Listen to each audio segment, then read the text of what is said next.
Hello everyone, and welcome back to the beauty that is the glass desert here in Slime Rancher.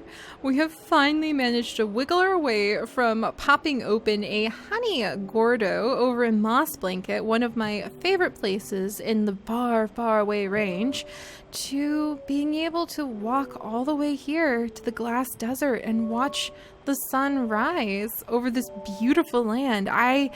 I'm blown away. I love it. I love the music here. I love just everything we found. And we found our very first slime last time too, a dervish slime. And I think I keep hearing the clucking of some very curious chickens that might be inside of this temple too. So we might be about to stumble on temple chickens, which would be amazing. I am very excited. But let's go ahead and see if we can find those temple chickens wherever they may be. What the heck-a-doodle-doo? Look at him! It's a dervish slime gordo! Oh my gosh, I need to know more about these guys. Oh, and what is that? What is that? Is that some more ruins that I can open up? Oh my gosh, and there's some glowing plants. This is fantastic. I am so excited. I am so excited. And there's a treasure pod. There's a treasure pod. There's a treasure pod. Already we have found a treasure pod. And there's so many things. Don't fall, don't fall. And there's a little note for me. Oh my gosh. Okay. There's so many discoveries. I'm so excited. The sun is rising. It is a beautiful new day full of discoveries. Let's start with the treasure pod. Alright, let's see what it has. A potted cactus! You're kidding me! A cactus found in the glass desert that slimes and other items can stick to for a short while. That sounds so cool. Oh my gosh, oh my gosh, oh my gosh, oh my gosh, oh my gosh. I'm gonna have so much fun. Oh my gosh, oh my gosh. Okay, where to next? Should I go down to that note? Oh my gosh. What is that? Come to me. Come to me. Little hen. It's a painted hen! I'm in love! I'm in love. Some believe that what lies at the end of the rainbow. Totally disappointing. Oh my goodness. Okay, and a painted chickadoo. A tiny chick that's hiding a bounty of colorful potential. I'm in love. I can't even handle this. I didn't even know there were painted hens. Okay, deep breaths. And let's go ahead and see what this is. Okay, the glass desert is a fascinating place, but you need to be on guard. At any moment, a dangerous solar anomaly can occur that will cause all heck to break loose for a spell. You'll know it when you see it, and when you do, head for cover or risk burning your tuchus. Oh my gosh, I don't want to burn my tuchus. Okay, I know these guys. Those are rock slimes. Oh, look at him. Look at him. He's whirly doing around the place. Oh my gosh, little dervish slime, you're so cool. Get in my thing. Whoa, that's a big whirly do. Did he make that? Did he cause that? That's so cool, as long as it stays over there. Wow. Wow. Hey, no, bad. Here, eat. Ouch. Eat and leave me alone. I gave you some fruit. There you go. Okay, well, he doesn't want to eat. He's just messing with me. And look at that. That is so much fun. I am in love. There's little chunks of like broken glass pieces here and there too. This is so fun. All right, let's climb my way up. Let's see. And there's another one of these things. Oi. Wait, what are you? Eh? If I water you, does something happen? Nothing yet. All right. Well, let's stop for just a moment and climb up here. And I want to see what may be back over in that area. And I want to check our Slimepedia, one of my favorite things to do, actually. I used to be obsessed with encyclopedias when I was younger. Who am I kidding? I actually still am, which is why kind of falling in love with the history professor, who also studies philosophy, turned out to be one of the best things for me. He always has something cool to teach me. All right, let's see. Dervish slime. Twist and turns all day and spirals at night. Their favorite food is fruit, or they like fruit. They have a diet based around being a frutivore, and their favorite is the prickly pear, which I haven't seen yet. So there's a whole new plant for us to collect. I'm so excited. Oh, their slimology. A dervish slime is a swirling, whirling bundle of energy in slimy form. Dervish slimes are commonly found in the glass desert, cruising across the dusty dunes at high speeds atop little whirlwinds. One thing is for certain, wherever these dervish slimes need to go, they need to go there in a hurry. Rancher risks dervish slimes can cause total chaos on a ranch if not cared for properly. In addition to frequently riding atop whirlwinds at high speeds and collecting objects along the way, a highly agitated dervish slime can produce giant cyclones of air that vacuum up and toss about anything they touch. When cyclones are roaring across your ranch, there's little you can do other than brace for the chaos that will soon follow.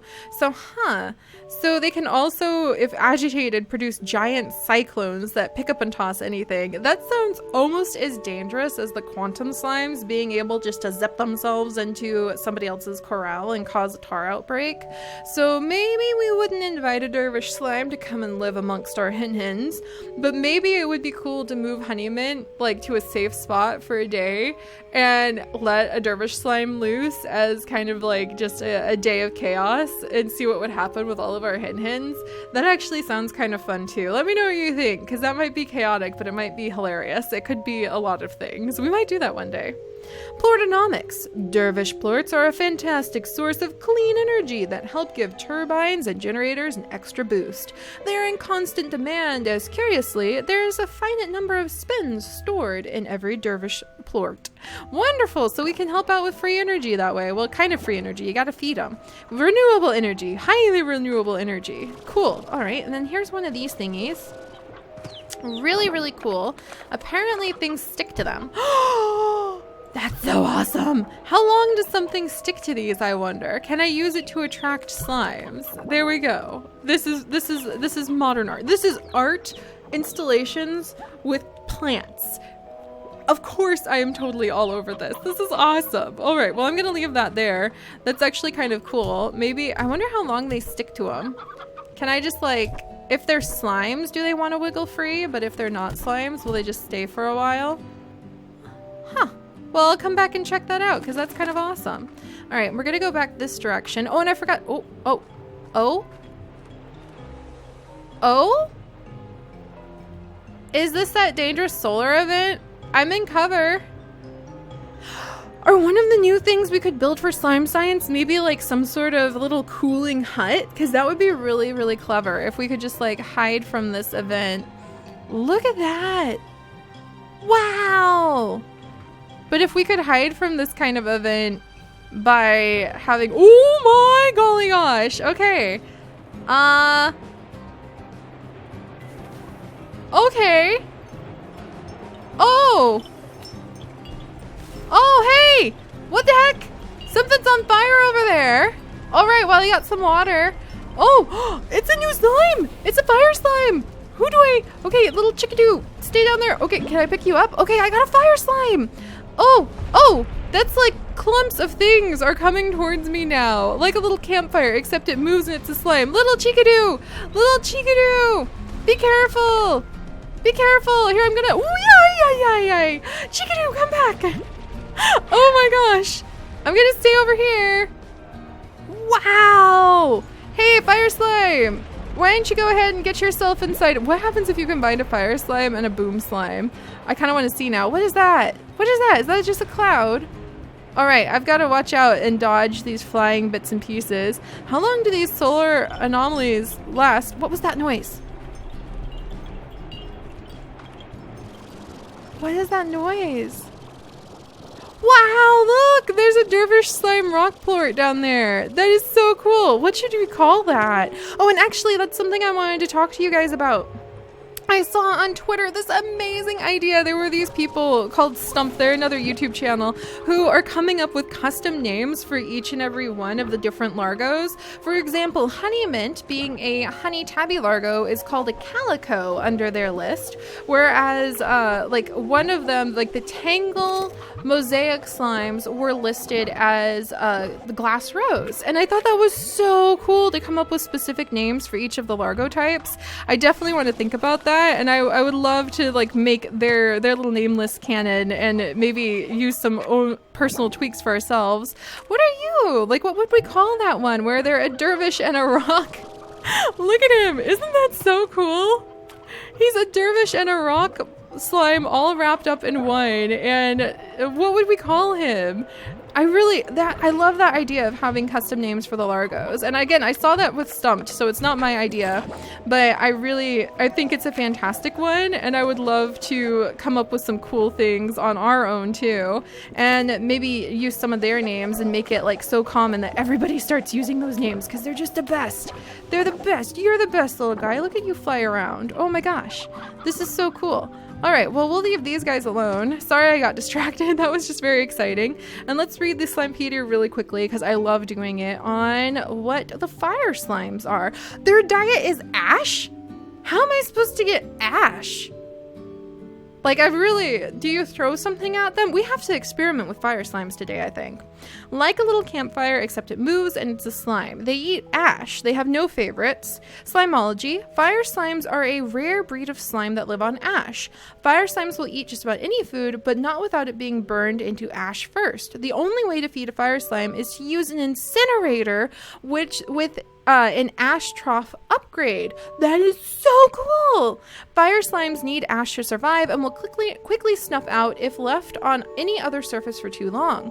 When keeping fire slimes in an ash trough, simply burn any food item to produce ash and fill the trough. Rancher risks. A fire slime's naturally burning state makes them bad companions for any other slimes, as their fiery touch will send a slime flying. Additionally, fire slimes and their plorts need to be kept in ash, in an ashtray under an incinerator, or they'll quickly snuff out. If you need to deal with fire slimes quickly, a splash of fresh water will put their fires out for a short while. Plortonomics. Fire plorts are used in the developing world on Earth to keep stoves and fireplaces burning. Thanks to fire plorts, warm hands and hot food is a possibility for millions of people who might otherwise not have access to such luxuries. Oh my gosh, just what kind of economy has collapsed back on Earth? Good gracious. A rancher won't get rich selling fire plorts, and certainly managing them can be a dangerous endeavor, but they need to know that the sell of each helps those in need. Oh no, now I'm committed. That's my weakness. Oh, helping people in need, grand causes. Oh, I'm all flustered now.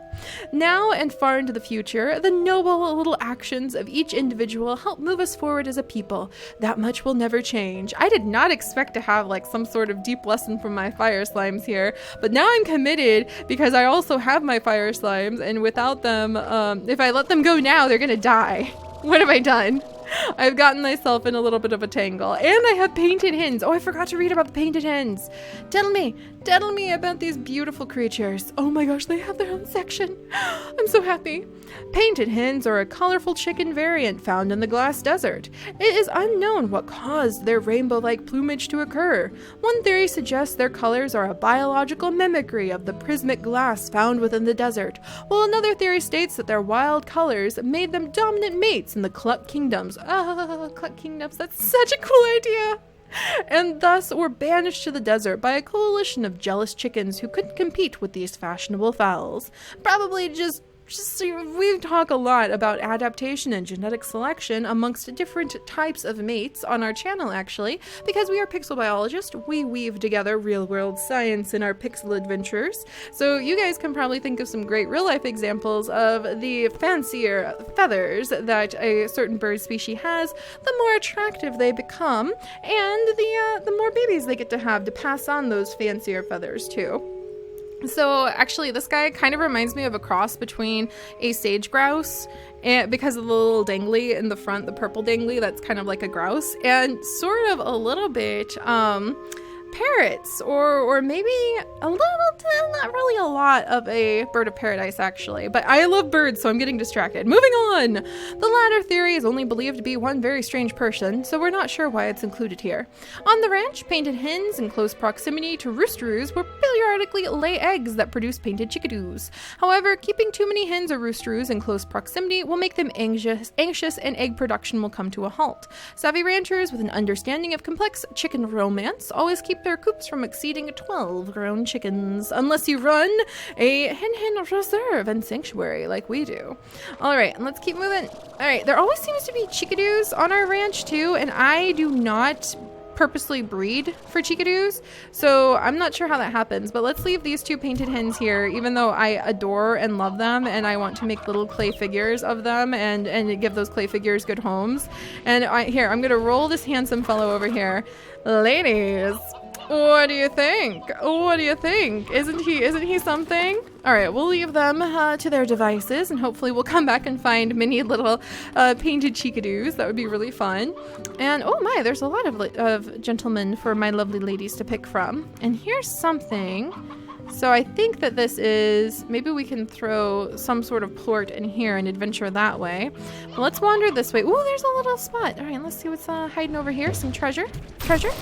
All right, might be useful. I'll snag what I can of that, and then we might try feeding it to something. And there's another spot. I think that there might be some puzzles for us to peck away at pretty soon. And then there's the entrance. I wanted to come back to make sure we didn't miss anything in particular. We did find the gigantic dervish slime, and he does actually enjoy eating some good fruit. So maybe I can start feeding him fruit. And then that way we'll have a little bit of a heads up for the future. And let me try to wiggle back up to that temple, because I think we heard something. Oh, this is so beautiful. This is truly, I can't decide. Like, I love them all now. The beautiful moss blanket, the glass desert, the ruins. I definitely want to spend some time for my own sake, just for my own fun, even if only a few people come. When I go home to Michigan, we probably will be spending some time just wandering around. Oh, there definitely is something up there. Wandering around the different places in Slime Rancher together, because this is so pretty. All right, I don't know how I can get up there. Oh, maybe this tiny ledge. All right, one at a time. There we go. And then jump up here. Awesome. What? It's green. Little tomato pineapple plants. Green. Oh my gosh. And it's got a little like clear glass roof. This is my home now. I live here. This is mine. I declare this Seri's greenhouse, not my vlog channel, the actual little greenhouse. This is mine now. I want to get the puddle slimes mojos going again, and I can bring my henhens up here. This is exciting. What the heck is it? Oh, there's more to it. What? Let me in. I want to know your secrets. Whoa, there are secrets up here, and there were chickens up here. Thank you, little blocks, for guiding me up to this side with your little blocking, and it let me know you were here. This is so fun. I love having all these new areas to explore. All right, so let's see. Now that we've covered this area, I guess we can go ahead and try feeding this buddy right here. Hey, buddy. Let's give you some fruit, maybe. Would releasing you cause like a level 5 hurricane? Because that might be a little bit interesting. Alright, so we'll keep an eye on this dervish Gordo and come back to him later. This is very thrilling. Okay, and now we've covered a good chunk of some areas and their little mini discoveries. Let's try to stay... Oh, what the heckadoodle is that? Let's try to stay up, because there seems to be a few surprises in the... can I get this? Oh no, I'm gonna fall. Alright, well, I tried to stay up. Oh, yeah, you might want to stay up above the swirling sand. That looks like a bunch of quicksand that would eat me. Wow, I'm so happy.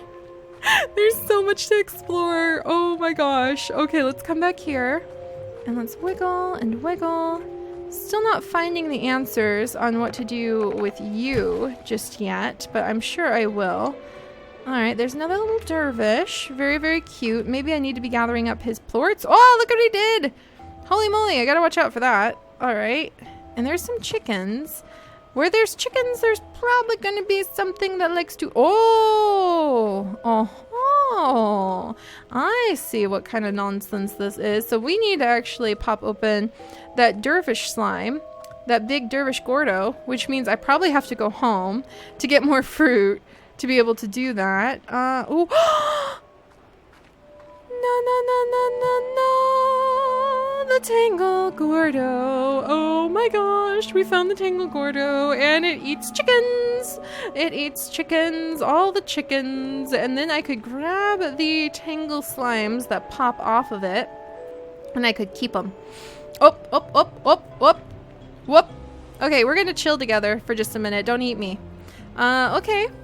and now we have some fire slimes pouring down from the sky again, guys. And I'm left kind of perplexed and wondering some questions about what to do with the fire slimes I've got in my pocket, and actually how I'm going to, where and how I'm going to put these Tangle-gordos somewhere. We've had our apiary for so long, I don't want to mess with my apiary and like risk the lives of all of Honeymint's subjects, but I do want to experiment with these Tangle-gordos. Should I change up the area I have over by my slime science area?